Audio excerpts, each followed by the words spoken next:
Well, we're back at Rawalpindi Cricket Stadium for the second one-day international. It's the KFC presents Bank Alfala ODI series, and it's Pakistan taking on Sri Lanka.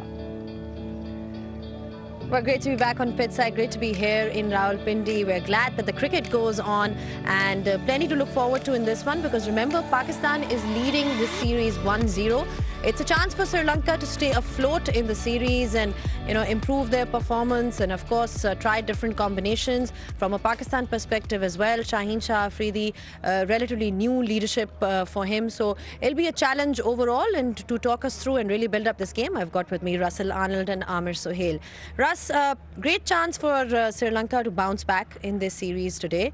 What are the problems or the concerns that you sort of identified in that first one-day international that you don't want them to repeat?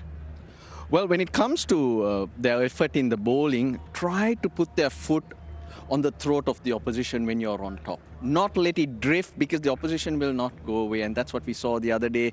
It just drifted for a bit, and then Salman Ali Agha and Hussain Talat just took it away from them. From the batting point of view, you need to give yourself a chance as a batter. Get yourself in, but the conditions are different, and it gets easier. So build on those partnerships. Take responsibility.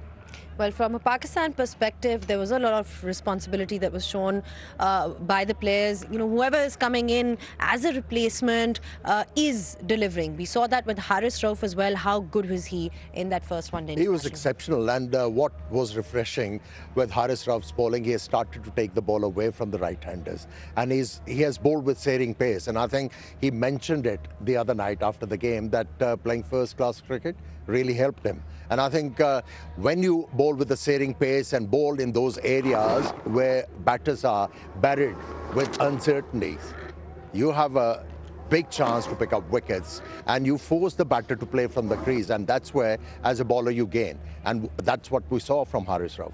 He was really outstanding, Zainab.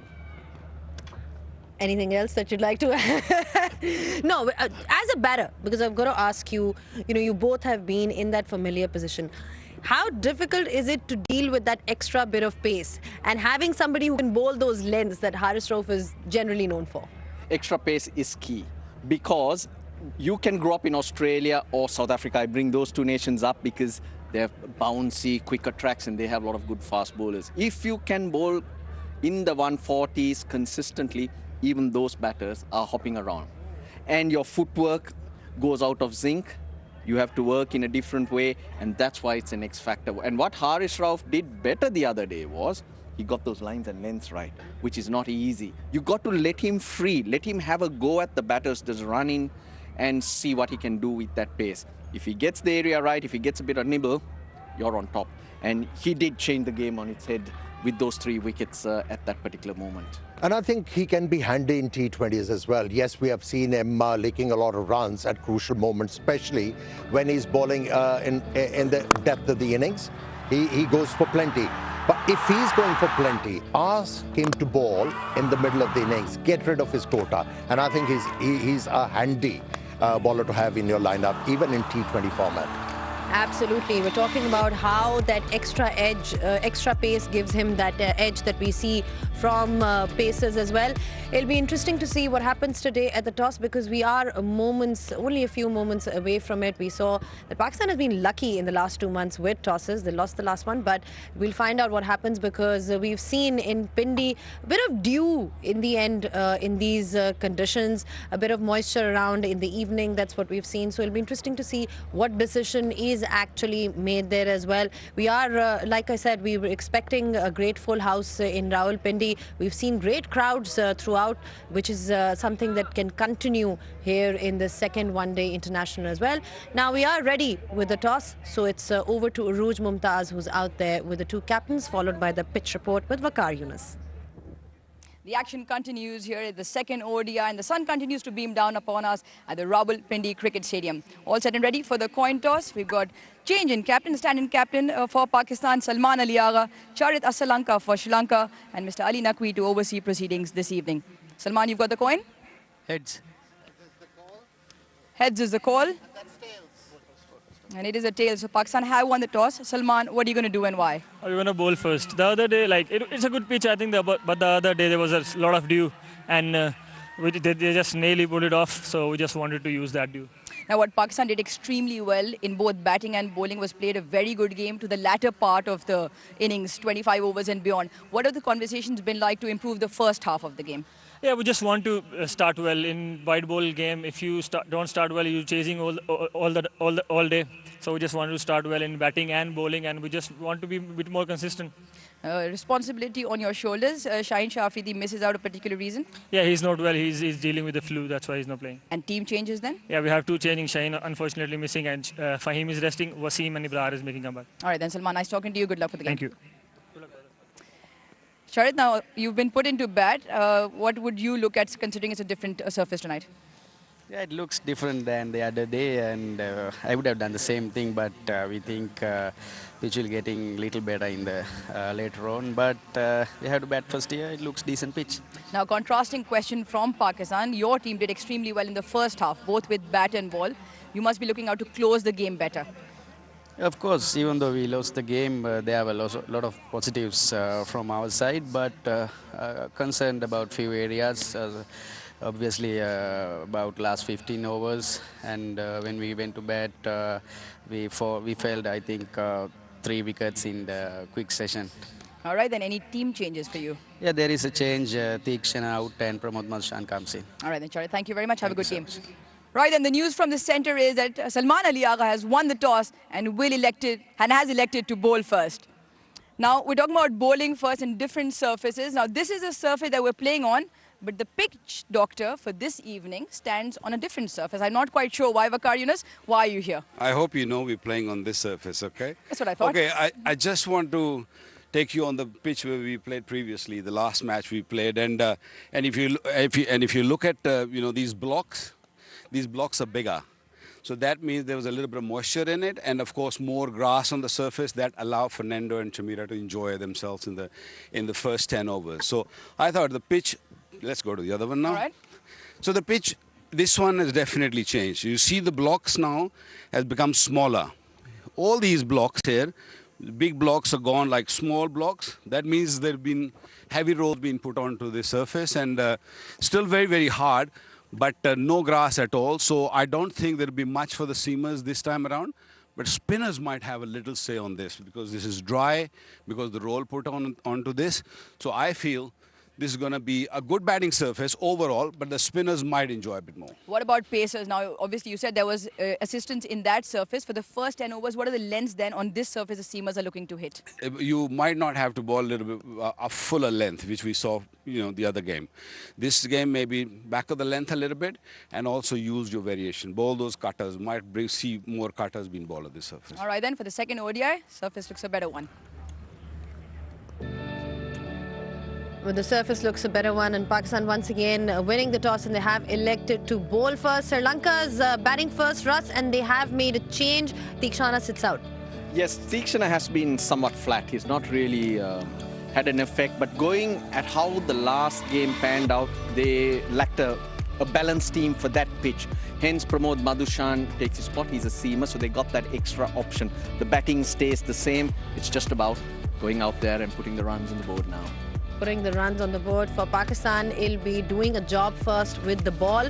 And Shaheen Shah Afridi is not playing today. He's not feeling well. And we've also got Fahim Ashraf who sits out. Amir, you've got Abrar Ahmed and Wasim Jr. who come in. I think given the conditions and the left-handers Sri Lanka have, these two inclusion, Abrar and Wasim Jr. can be handy, especially with the fact that the pitch is slightly abrasive.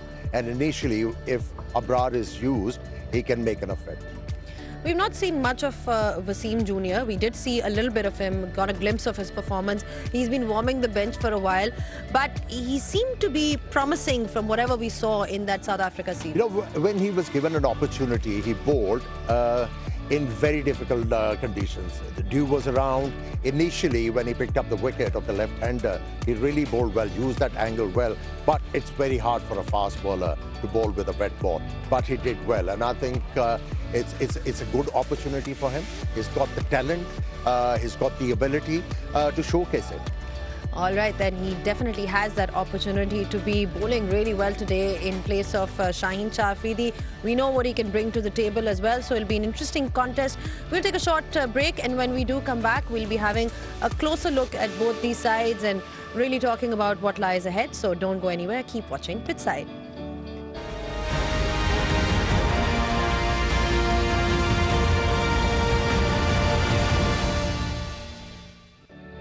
Well, we're back on pitch side. Pakistan has won the toss and they have decided to field first. Now we see that Pakistan has been looking for stability in that middle order, and Hussain Talat is somebody who has contributed with the bat and with the ball as well. Just gives them that extra option as well. And that partnership in that first one-day international was quite special from his end. Let's hear his thoughts now on what he has to say with regards to the preparation for this game. Hussain, बहुत मुबारक हो, आपने पहली निस century बनाई international cricket में। कितना मुश्किल था उन हालात में बैटिंग करना? बिस्मिल्लाहिर्रहमानिर्रहीम। सबसे पहले तो अल्लाह ताला का शुक्र अदा करता हूँ, क्योंकि ऑल इज़ मैटर के आप टीम के लिए क्या कंट्रीब्यूट करते हो, जिस तरह की क्रिकेट हो रही है और जिस तरह से टीम डिमांड करती है। तो मेरा ख्याल है सबसे ज़रूरी मेरे लिए यही था कि टीम उस जगह पे हम थोड़ा फंसे हुए थे। सो मेरी और सलमान की जो पार्टनरशिप हुई उसमें मैंने 50 किया और सलमान ने 100 किया। मेरा ख्याल है वो एक टीम को बूस्ट करने के लिए और एक अच्छा टोटल सेट किया हम लोगों ने, जिसकी वजह से हम लोग मैच जीते। मुझे ये बताओ, हमने ये देखा कि सलमान अली आगा आपको बहुत ज़्यादा गाइड कर रहे थे और उनके साथ खेलना आपके लिए कितना फ़ायदेमंद हुआ? बिल्कुल बहुत फ़ायदेमंद हुआ, क्योंकि उनको एक्सपीरियंस है इस क्रिकेट का और हम लोग स्कूल क्रिकेट से लेके अंडर 16, अंडर 19, इवन इस साल भी हम लोग काज़म ट्रॉफ़ी के मैच भी साथ लाहौर की एक ही टीम से हम लोग खेलते हुए आ रहे हैं। तो उनके साथ कम्युनिकेशन शुरू से काफ़ी अच्छी है।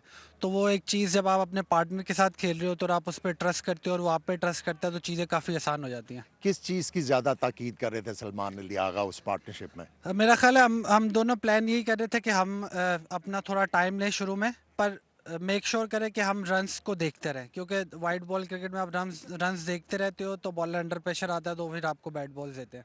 बहुत बहुत शुक्रिया आपके टाइम का और अच्छा खेलते रहो पाकिस्तान के लिए। Thank you.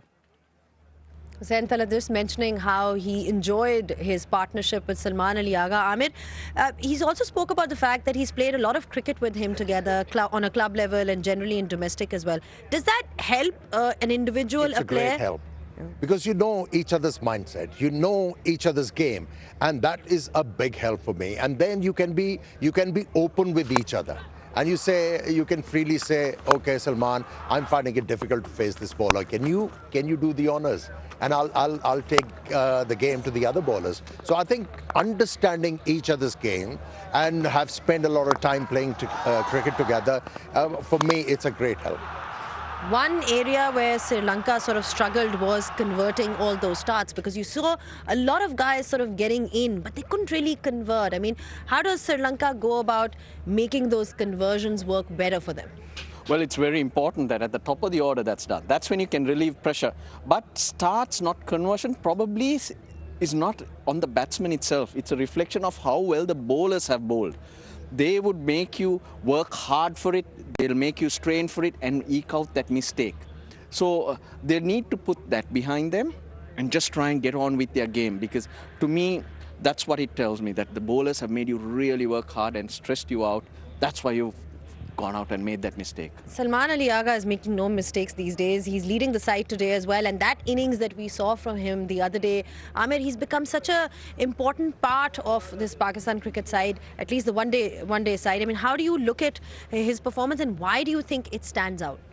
Well, most of my friends, they talk about Salman Ali Agha, and they have given him a nomenclature, man of crisis for Pakistan. And the reason why he's been given this title and nomenclature, because he has the answer for any situation. He can absorb the pressure when the time is right. He's got the strokes, and that complement his batting style, absorbing pressure, going for runs, and that's why he's been prolific, in test matches and ODI cricket for Pakistan. And he's got that ability to work the ball with softer hands and with the wrists. And not many Pakistani batters got the ability, because if you're looking to score singles and keep on rotating the scoreboard, you have to have the ability to play with the wrists and also with the softer hands. Well, the numbers also tell a story and kind of back the point that you're giving, because when you talk about Pakistan and their struggles in the recent past, it's always about the dot ball percentage, that they have a really high dot ball percentage overall in comparison to all other teams. But when you talk about Salman Ali Agha, he's one who sort of defies those stats because his rotation is excellent, and there are the numbers in front of you. I mean, overall, Pakistan is struggling with it, just above West Indies, Sri Lanka and Bangladesh in terms of dot ball percentage. They've probably got one of the highest ones there, but Salman Ali Agha contradicts that with the kind of style of play that he has. The last game should be a big lesson for the Pakistani top order batsmen. We were 119 in 30 overs. There was a high percentage of dot deliveries. Imagine if we had scored 170, well, we could have ended up at 350. And in contemporary cricket, teams tend to get there because pitches are flatter in ODI cricket, and we have seen 350 runs chased so frequently. So I think Pakistani top order, they need to learn it's not all about hitting boundaries. It's all about rotating strike. Wow, Nindu. Then that's how you termed Vanindu. I mean, he's quite wow in the sense because he was about to win a game with the bat for Sri Lanka. I mean, how special is he overall as a player? Not just with the ball, we're talking about his contribution with the bat as well. He's a competitor, and he has been doing it really well for Sri Lanka in the field when ball in hand or catching it. But if he can improve his batting, that's when Sri Lankan team gets better because it adds an extra factor. And the way he scored his runs the other day, I never felt that Sri Lanka were getting closer. But that's how well he played that he started stealing runs. You need run thieves at that stage. Salman Ali Agha is a run thief. He scores runs and you don't feel it. So Hasaranga playing against his character and showing characteristics which we haven't seen from him is what's special. It's just at the last moment he probably could have hit another boundary which he missed out, and that put a bit of pressure on the run rate. But I thought he was outstanding. I hope he understands what exactly he did the other day and he gets better. I have to add one thing. Accumulator is a better word rather than run thief. It might offend few people, Russell. Run thieves are special. It was absolutely special. Now, just quick thoughts then. I mean, they are batting first. What are we looking at from Sri Lanka then? Well, I think Pathum Nissanka, Kamil Mishara again getting themselves in is going to be crucial. Kusal Mendes, first ball duck. You put that all away. Those three need to bat deep. They need to make sure that Pakistan's faster bowlers are kept at bay. There's extra pace which you can use. So be clever in that sense. Get a start, 280. The magic number for Pakistan then to restrict Sri Lanka, on which they feel comfortable. I think 270. 270, 280 is what we're looking at. The crowd is building up here nicely. It's a beautiful, beautiful day here in Rawalpindi. The sun is out and, it's going to be fantastic cricket action. Pindi never disappoints. That's another thing that we've seen throughout this cricket season. You always have people come up in huge numbers, especially the fact that we are entering the weekend then. We'll see a lot more crowd coming in to support their respective teams. Don't forget, Sri Lanka will have a huge support today in the crowd as well. Take a short break. See you guys on the other side with all the action.